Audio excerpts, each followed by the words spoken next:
Bienvenidas y bienvenidos a la crítica de la película del 2024 protagonizada por Halle Berry, Nunca te sueltes, que su título original es, ya lo estáis viendo en pantalla, Never Let Go. Por si acaso, para los despistadillos y despistadillas que no hayáis leído el título, vamos a intentar explicar la película o las diferentes teorías posibles. Así que si no habéis visto la película, parad el vídeo inmediatamente. Como siempre hago es explicar las expectativas que tengo de una película antes de verla y eran tirando altas ya que me lo recomendó muy insistentemente una amiga. La tienes que ver. Pero claro, las expectativas eran altas pero con muchas dudas, ya que Halle Berry es una gran actriz, eso no duda nadie, pero lleva en dique seco sin hacer una gran película bastantes años. Y mi amiga dio en el clavo, ya que prácticamente cuando los protagonistas, se quedan solos, hubo bastantes escenas que lo pasé mal. Y fijaos que, por ejemplo, yo vi en el cine la nueva versión del Exorcista cuando apenas tenía 12 o 13 años con compañeros del colegio, que yo no sé ni cómo nos dejaron entrar en el cine. ¿Sabéis esa versión que se estrenó en el 2000-2001, El Exorcista, la versión, el corte del director o algo así? Nos dejaron entrar a niños? Y luego no solo eso, sino que la película tiene muchísimos debates y muchísimas teorías y formas de interpretar tanto la película en sí como su final. Los aspectos técnicos, voy a hablar brevemente. El lugar de filmación es increíble. Además pensé, no habrá sido filmado en Canadá, efectivamente. Las actuaciones son muy buenas, sobre todo de los tres, pero sobre todo de los pequeños. Estoy en contra de niños, niñas, actores, actrices. Ya sabéis por dónde van los tiros. Actores, actrices infantiles no tendría que existir como término, pero ya sabéis, Hollywood. Y vayamos a las teorías. Hay muchísimas formas combinadas de interpretar esta película. Una de ellas es que Moma, la mamá, tiene una enfermedad mental. Se dice, probablemente sea esquizofrenia. Padece esquizofrenia, les ha literalmente aislado a sus hijos en esa casa familiar donde pasó la mayoría de su infancia, atormentada o viendo cómo ella empezaba a tener los primeros síntomas de la enfermedad en sus 16, 17, y lamentablemente Sam, el hijo mayor o son gemelos. El hijo mayor ya vemos, hasta el final no nos damos cuenta, pero vemos que también lamentablemente ha heredado la enfermedad de la madre. Otra teoría que puede ser también compatible con la anterior es que mamá, la protagonista, estuvo en esos años locos que muy poco da pinceladas, les explica muy poco a sus pequeños sobre su alocada juventud. Estuvo metida en una secta. Y le lavaron tanto el cerebro que ella creyó que sí, que el mundo se acababa. Entonces, para huir de esa destrucción, huyó a la casa familiar y revivió antiguos traumas con los padres. Cuando volvió a vivir con los padres, los mató. Y ahí es cuando dio a luz a sus hijos, que bueno, no se sabe muy bien porque el guión en general es vago, pero lo han hecho vago para que se cree estos debates, estas formas distintas de interpretar el guión. Una tercera teoría, que puede ser individual o puede ser una mezcla de una de las anteriores dos o una mezcla con las anteriores, es que el mal es real en ese bosque y la casa es una especie de santuario para que el mal no les consuma. Una cuarta teoría es que, y he leído que pocas personas han llegado a pensar esto, es que realmente el mal habita en mamá, en la madre de los críos.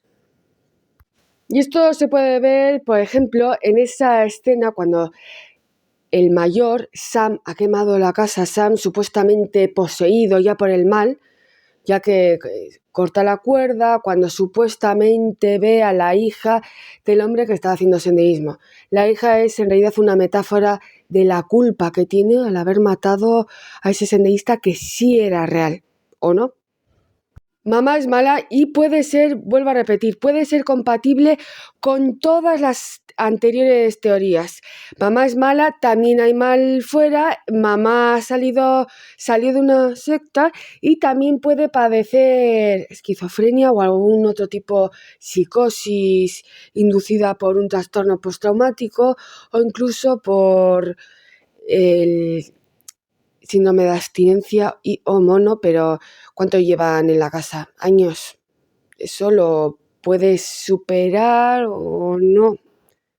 ¿Por qué creo yo que esta última personalmente es la más plausible en combinación con las anteriores o no? O como teoría individual, es en esa escena donde Sam, el hijo mayor, quema la casa, supuestamente Sam poseído, y el hijo pequeño, Nolan, ve a su madre o al fantasma o al ente maligno que se hace pasar por su madre.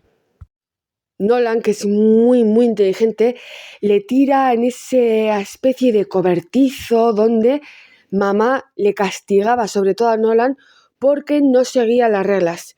Entonces, Nolan, el pequeño, abraza a ese espíritu maligno y le dice, mamá, mamá, te quiero, pero te tengo que decir adiós, o algo así, pero sí que me acuerdo que le dice te quiero. Y entonces, de ese espíritu sale la serpiente, esa serpiente que llevaba tatuada la mamá en la espalda. Sale esa serpiente. Normalmente las serpientes, además, a lo largo de la película hacen referencias a la Biblia, perdón. La serpiente siempre, en casi todas las películas, relatos, en la literatura, es un símbolo de maldad.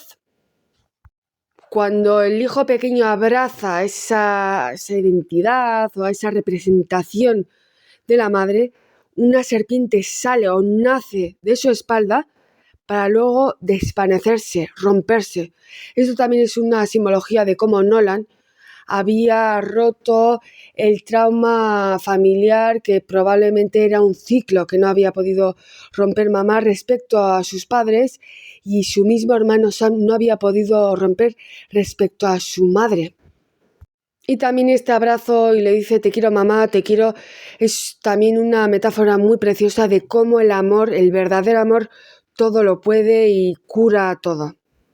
Aparte, esta película habla sobre el síndrome del nido vacío, como esas madres, es que digo madres porque la protagonista es madre, pero también padres que se llaman helicópteros, sobreprotegen a los hijos porque en el fondo no quieren que se vayan por miedo al exterior. Pero es que haciendo eso creas a personas muy inseguras, adultos muy inseguros de su entorno. Cómo la enfermedad mental puede ser, y de hecho lamentablemente es heredada, cómo el trauma también en las familias es heredado, cómo el trauma en tus abuelos o padres pueden perjudicar seriamente a los hijos, a los nietos. Muchas veces en el modo de crianza de los padres o incluso de los abuelos o de la figura que te ha criado, pueden no ser los padres o los abuelos, la figura que te haya criado, esos bordes, esos límites muy, muy inflexibles de cara al exterior pueden también causar inseguridad, temor e incluso psicosis respecto a personas nuevas, ya que el exterior es malo, es maligno. No es que la película dijera que nosotros somos buenos, pero había que luchar contra los malos, que lo malo es en el exterior. Pero también, como puedo decir, quizás en el bosque sí existía el mal, porque claro, uno de los grandes debates de la película es que si existe el mal o no, y obviamente es algo que no se puede dudar. El mal sí existe, no en forma de monstruos, sino en forma de personas supuestamente normales y corrientes. Luego aquí hay un debate en esta escena, lloré prácticamente, que es cuando la Moma, la madre, pues decide también como forma de castigo, porque si os dais cuenta, la noche anterior había escuchado a sus hijos, sobre todo a Nolan el pequeño, decirle al mayor que la forma de proteger de su madre ya no estaba funcionando y no lo estaba haciendo bien. Entonces justo al día siguiente les sienta a la mesa y les explica lo de la Polaroid, bla, bla, bla, va a venir un invierno muy terrible, que es mentira porque supuestamente la primavera estaba llegando. Entonces no vamos a llegar dentro de un mes, entonces tenemos que matar a la perrita Koda. ¿Cómo lloré con esa escena? Y encima al final, lo último que sabemos de la perrita Koda es que cuando se llevan los paramédicos en helicóptero a los hermanos, la vemos corriendo por esa carretera que, por cierto, en esa escena cuando Nolan el pequeño sale a la carretera, ¿no es la misma carretera de cierta película de M. Night Shyamalan? Para los que sabéis a qué película me refiero. Yo creo que sí, ¿eh? Y yo creo que es una referencia a esa película de Shyamalan. Como decía antes, uno de los grandes debates de la película es ¿qué estaríais dispuestos y dispuestas a hacer por el bien de vuestros hijos? ¿Estaríais dispuestos y dispuestas a matar a la perra familiar de 13, 14 años para alimentaros, sobre todo para alimentar a tus hijos? Yo sinceramente, sabiendo que le voy a causar un trauma a mi hijo pequeño y siendo mi perra familiar, es que lo siento, pero no. Claro, que muchas y muchos diréis, ya, eso lo dices muy fácilmente, con el estómago lleno y pudiendo acceder a comida fácilmente. Eso también es verdad, pero lo siento. Yo sí sé que voy a causar más daño a mi hijo pequeño y a mí misma, yo lo siento, no lo podría hacer. Es que no me lo perdonaría y sabiendo que mi hijo no me lo perdonaría, es que no podría vivir con eso. Y si, pues... Es que esto va a sonar terrible, pero pues morirme yo misma para que mis hijos, ya sabéis. Es terrible, pero la película plantea, uno de los grandes debates que plantea esta película es eso. ¿Hasta qué punto una madre, un padre estaría dispuesto a llegar? Y no, tranquilos y tranquilas, que no me olvido de esa última escena en la que muchas personas, cuando se llevan a los hermanos en helicóptero, ya tenían una simbología, una interpretación de la película, se puede venir abajo porque en esa Polaroid que se saca Sam, el hermano mayor, cuando se está quemando la casa, por cierto, es una selfie, es algo contradictorio porque son niños que no han sido educados o no han conocido el mundo moderno, pero se sabe sacar una selfie, no sé, cosas extrañas. Se saca esa selfie y vemos a Sam sonriendo y una mano demoníaca en su hombro izquierdo, si no recuerdo mal. Entonces, para muchas personas esto es la clara señal de que el mal sí existía en ese bosque y que mamá tenía razón. De hecho, al no seguir las reglas, Sam se vuelve malo, intenta matar a su hermano, quema la casa y luego vemos como en el helicóptero Sam le dice a su hermano pequeño, pero mamá me quería más a mí, que es exactamente lo que se oye en una de esas primeras excursiones que, pues bueno, excursiones, en realidad salían para buscar comida porque estaban ya al borde ya de la inanición. Pero se oye como el mayor al pequeño o el pequeño al mayor le dice, ya, pero mamá me quiere más a mí. Creo que es el mayor al pequeño y es por eso que Nolan le pisa la cuerda, le tira y eso ocasiona que se desate de la cuerda y casi supuestamente los hermanos sean poseídos por ese mal. Pero si os fijáis en los detalles, el supuesto mal estaba representado por la abuela, la madre de mamá. Entonces aquí nos está queriendo decir el director y los escritores o el escritor que hay un gran trauma familiar probablemente añadido a enfermedad mental o incluso, como he dicho antes, la madre en sus años locos se unió a una secta que ahí supuestamente es donde conoció al padre de los niños, que no lo sabemos porque el guión es muy vago en ese aspecto. Luego también, cuando prácticamente los niños son los protagonistas de la película, vemos casi una aliteración de la historia de Caín y Abel, por ejemplo, también, ya que durante toda la primera parte de la película están haciendo referencias a la Biblia. A mi parecer, si entiendes la película, porque he de decir que he leído todas las críticas que hay en la página web Film Affinity, y excepto una, yo creo que nadie entendió la película, nadie.